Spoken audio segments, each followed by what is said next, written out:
Good evening, everybody. It's Steve with Real Progressives. Excited tonight. Haven't spoken to my friend Chelsea in a little bit, so it's really good to catch up with her.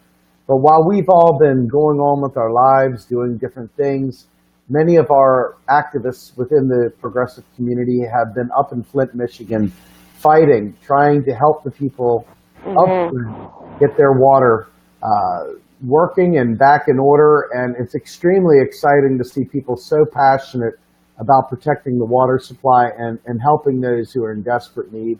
Without further ado, let me bring Chelsea on.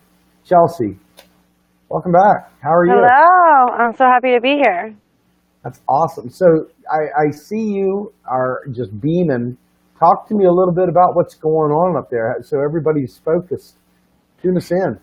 Yeah, we're here at the Wolves Den in Flint, which is a new camp that just popped up with several of us from Standing Rock. And we're here renovating houses and also delivering water to people because there are no more water deliveries in Flint. So we're just doing our best. Literally no water deliveries in Flint whatsoever. No, there's no more water deliveries, and they're actually going to get rid of all of the water pickup stations in just a couple of months. So they're trying to fight to keep 2 of the water pickup stations, but they're just telling everybody the water is fine. You can drink the water, you can bathe in it, as long as you have a filter, it's fine. But that's an outright lie. Oh my God. Okay, so having seen Jordan's videos as he went through there and showed the water in the various people's houses, I mean, it defies logic. It defies any kind of smell test to believe that anybody could actually say that. Yeah, I mean, the people who are showering it have rashes all over their body, all of them. Like, you talk to these people over and over again who have the same symptoms every time, and they just continually tell them that the water is fine. But if you go to one of their Capitol buildings or anywhere in the city of Flint, they only have bottled water. They're not drinking the stuff, but they're telling you that it's okay for you to drink it.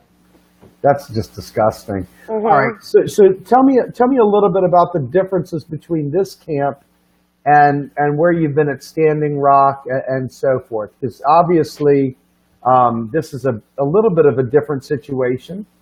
Yeah, this is a totally different situation because we're not fighting a pipeline. We're not working to prevent anything. We're working on something that has already happened in an area that is already devastated. So you can't really come in with the same action plan of locking down to a pipe somewhere and hoping you're going to stop it. You have to come at it from an entirely different approach. So that's something we're all trying to learn now, is how do we come at this from the correct approach. And we're trying to work with local organizations to tell us, how do you guys want us to handle it? What kind of actions would you like to see? What do you think would work? What are the things that you've tried already? So let me ask you a question, because, obviously, we know what happened, way back when this first came to light. But there's been an awful lot that has happened recently. I mean, there was some court proceedings regarding, the tax liens, I think it was, et cetera. Can you give us a little bit of an update on what happened there? Yeah, they sent out 8,000 tax liens. They put on tax liens on people's homes for not paying their water bills and said they were going to foreclose on their homes and take their homes.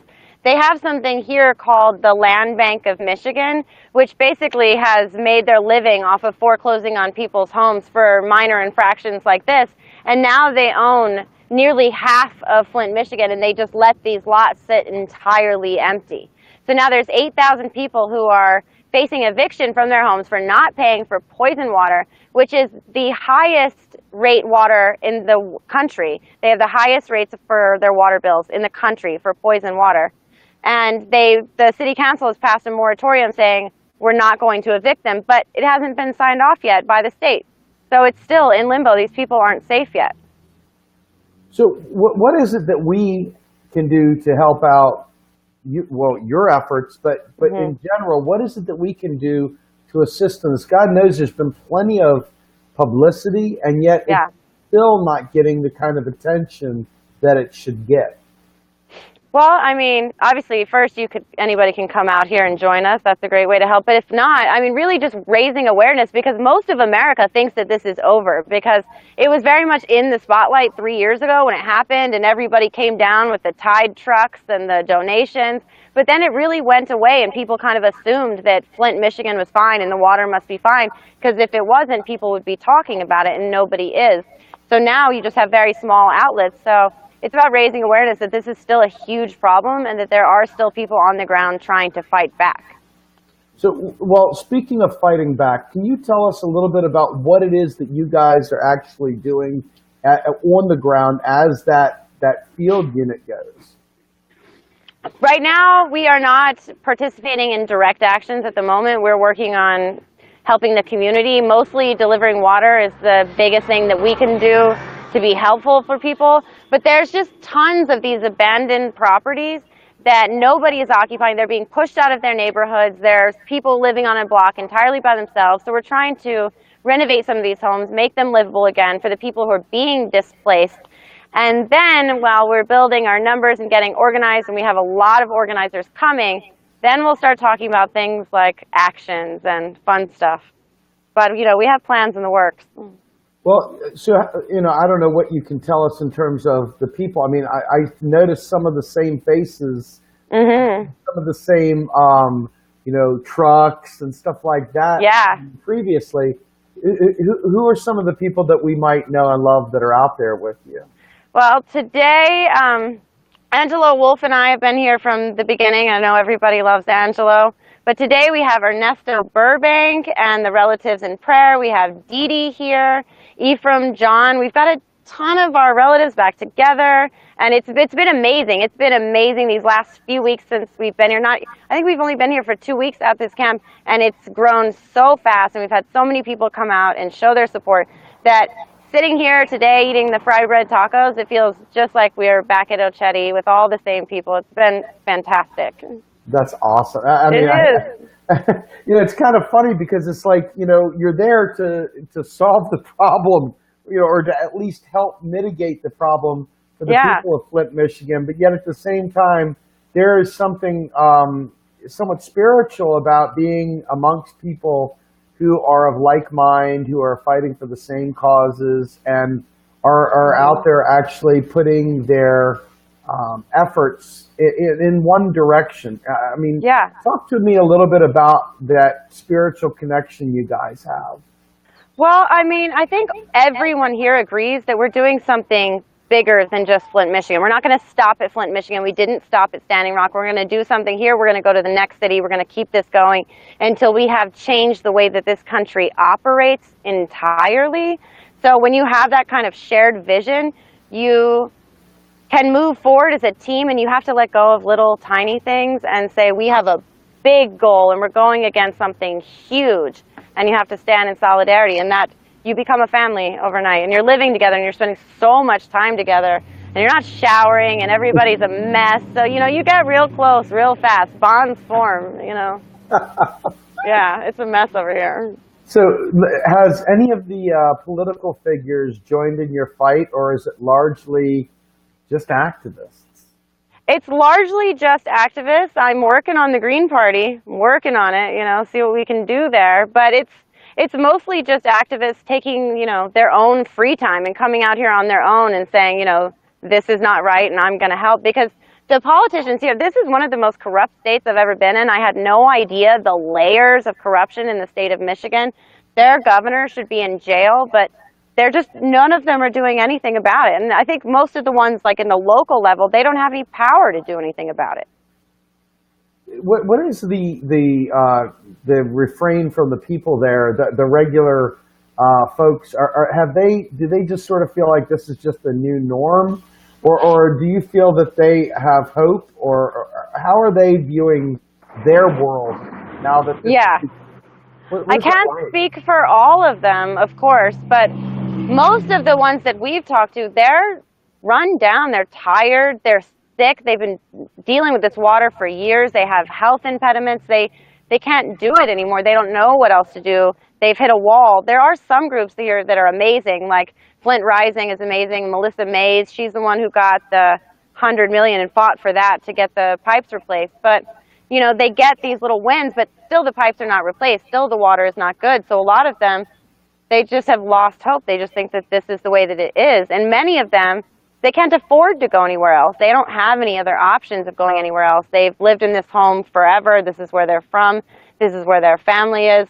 So they're very much stuck. So we've heard from a lot of people that having something like this and having other people come in who are dedicated to it, that it does give them hope because, nobody else was coming. Who else is coming? Nobody's coming in to save Flint, Michigan. So let me ask you finally, I guess, if you were to, have an opportunity to speak to our public and ask for help and stuff. I know you said people can come out there and visit and pitch in and stuff like that. But do you guys actually have needs out there? I mean, I know there was a lot of needs, but you all were going through a wicked winter. What's it like out there now as we're entering spring and summertime? Yeah, I think this is going to be a first for us. It was a big adjustment for everybody living outside during a winter in North Dakota. I think living outside in the summer is going to be just as big of an adjustment, and we're going to have to figure that out as we go. Our main need right now is containers for water and clean water so we can continue to distribute it to other people. We need like 5-gallon jugs, big jugs. So, because what we're doing is not delivering bottled water to people, we're actually refilling their containers. So we need to have each household kind of stocked with their containers so we can fill them. So water containers is our biggest mission right now. Okay. Now, when you are people actually taking advantage of this? I mean, like, do they know you're there? Are they? What is the community's response to your efforts so far? I think that's when they really started to warm up to us, is when we started coming by in a Love Water truck that's beautiful and refilling their water. And we've put it out via social media that we are willing to deliver water to anybody. And we meet one person and they warm up to us and they refer us to another person. And this person has a neighbor next door who can't leave their house and they don't deliver water to her anymore. So we stop by and we give them water. We went to the senior centers and delivered water there because those people aren't going to pick up their water. So we've tried to hit areas where we know people are less likely to be able to leave and the people who need the most help right now. And we're spreading awareness as we go. Well, okay, so you mentioned something at the outset of this, and that was basically that you guys are going through and trying to renovate these abandoned homes. How does that work? I mean, because I imagine the city has to give you permit. What is that process? Because these people are no joke, man. They screw around with people left, right, and center. Talk to me a little bit about that process. Well, it all first started by the person who owned one of these houses coming and saying, I want people to take over my properties. They've been entirely abandoned. So she owned this entire city block.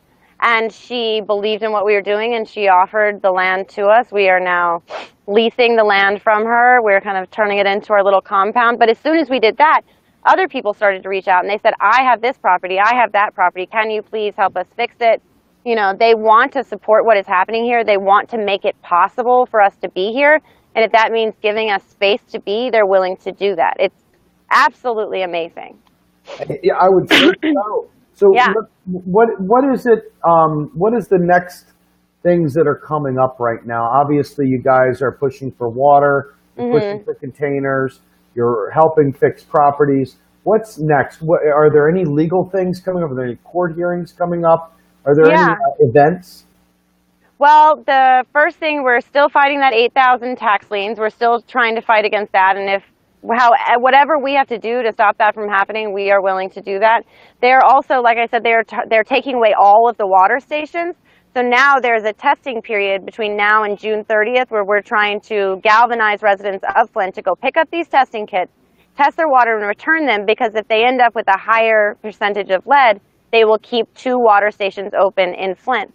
So that's a huge thing that we're working on now. But in the long-term goal, we plan on having a mass movement to ask for the replacement of every single pipe in Flint. That's amazing. Yes, that's the end goal. That has to be the end goal. Do you have any support in terms of legal help? Do you have any pro bono lawyers offering their time? Do you have any kind of support beyond just your sweat and tears? No, we could use an attorney. We could very much use an attorney. They do have an ACLU here, which came out immediately when there was arrests at the town hall meeting. We know that they're a great group to work with here. So if we ever need that, hopefully we'll have that. But we are asking for skilled people to come out here, not just for legal, but we need people for medical. We would like to start offering free medical services to residents of Flint that need it, especially natural healing, and also like plumbers, electricians who can come out and help us install things that can help make it easier to live here for these people. Very, very good. All right, Chelsea, let me ask you, if you had a parting word for everyone here, what would you like to leave them with so that we can get the word out and get this thing going viral? I would say that the Flint people here need every single one of us, and the life that we're living out there is a bullshit lie. The American dream is a bullshit lie. The being a wage slave is a bullshit lie, and this is the best thing that you can do if you have the ability to do that, is to come and join us. And if you can't do that, keyboard warriors are amazing, and we love you, and everything you do is the backbone of what we're doing here.